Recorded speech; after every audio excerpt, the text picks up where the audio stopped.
Dans cette vidéo, vous allez découvrir deux droites assez particulières, dont les conditions d'existence lient cocyclicité et alignement. Voici les droites de Steiner et de Simpson.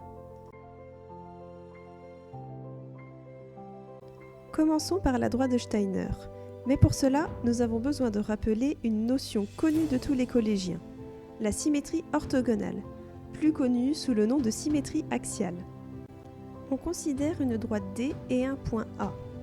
On obtient le symétrique A' du point A par rapport à la droite D en effectuant un pliage le long de cette droite, appelé axe de symétrie. Autrement dit, deux points sont symétriques par rapport à une droite s'ils se superposent par pliage le long de celle-ci. On remarquera que l'axe de symétrie coupe le segment AA' en son milieu et perpendiculairement. C'est la médiatrice de ce segment. C'est donc avec la symétrie axiale que nous allons pouvoir construire la droite de Steiner. Pour cela, nous allons prendre trois droites formant un triangle non plat et non réduit à un point, que l'on nomme ici ABC. On trace ensuite le cercle circonscrit orange au triangle ABC et on place un point M appartenant à ce cercle. Plaçons le symétrique du point M par rapport à la droite AB, puis le symétrique du point M par rapport à la droite AC, et enfin le symétrique du point M par rapport à la droite BC.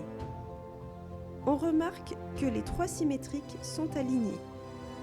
On peut observer cet alignement quel que soit l'emplacement du point M sur le cercle circonscrit au triangle ABC. C'est la droite de Steiner associée au point M. Essayons le même procédé avec un point M en dehors du cercle circonscrit au triangle ABC. On observe que les symétriques ne sont pas alignés.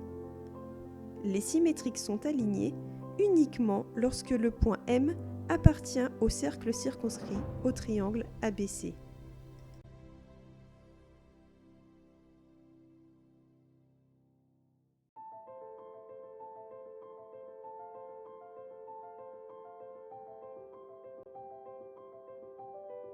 Le théorème de la droite de Steiner est donc le suivant. On considère un triangle non plat et non réduit à un point. D'une part, si un point appartient au cercle circonscrit à un triangle, alors les symétriques orthogonaux de ce point par rapport aux côtés du triangle sont alignés. D'une autre part, si un point n'appartient pas au cercle circonscrit à un triangle, alors les symétriques orthogonaux de ce point par rapport aux côtés du triangle ne sont pas alignés. Après la droite de Steiner, passons à la droite de Simpson. Mais nous allons tout d'abord aborder une notion utilisée au lycée, mais qui peut être comprise par des collégiens. Voici le projeté orthogonal. On considère une droite D et un point P. Le point d'intersection entre la droite D et la perpendiculaire à cette droite passant par le point P est le projeté orthogonal du point P sur la droite D. On le note P'. Autrement dit, le projeté orthogonal du point P sur la droite D est le point P' appartenant à la droite D, tel que le segment PP' soit perpendiculaire à la droite D. C'est avec la notion de projeté orthogonal que nous allons pouvoir construire la droite de Simpson. Reprenons la même schématisation que pour la droite de Steiner, c'est-à-dire trois droites qui forment un triangle non plat et non réduit à un point, son cercle circonscrit et un point M appartenant à ce cercle.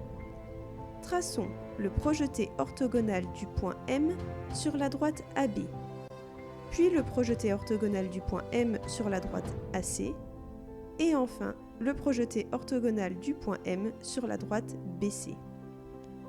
On remarque que les trois projetés orthogonaux sont alignés, et cela quel que soit l'emplacement du point M sur le cercle circonscrit au triangle. C'est la droite de Simpson associée au point M. Et comme pour la droite de Steiner, vous vous doutez sûrement de ce qu'il va se passer si le point M n'appartient pas au cercle circonscrit. les projetés orthogonaux ne sont pas alignés.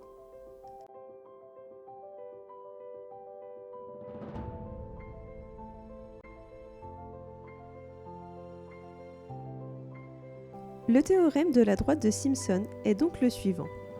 On considère un triangle non plat et non réduit à un point.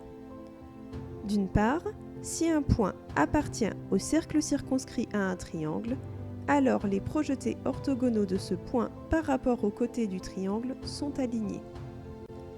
D'une autre part, si un point n'appartient pas au cercle circonscrit à un triangle, alors les projetés orthogonaux de ce point par rapport aux côtés du triangle ne sont pas alignés.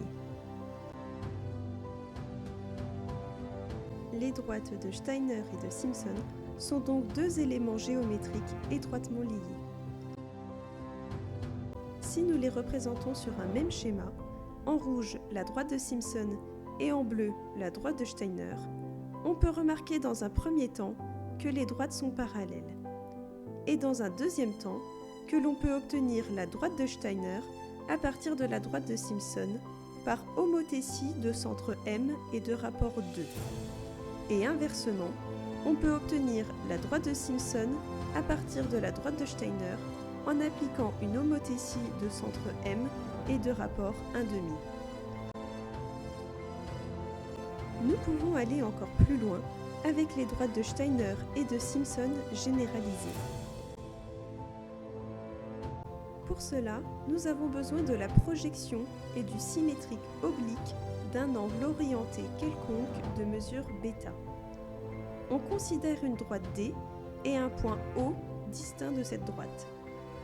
Le projeté oblique du point O d'angle β est le point OP appartenant à la droite D, tel que l'angle formé par cette droite et le segment OOP dans le sens antihoraire est une mesure égale à β.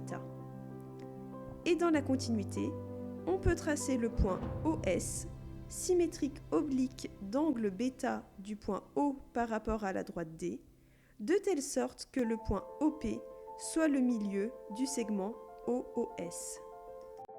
En utilisant la projection oblique et la symétrie oblique dans notre configuration de départ, nous pouvons observer les droites de Simpson et de Steiner généralisées.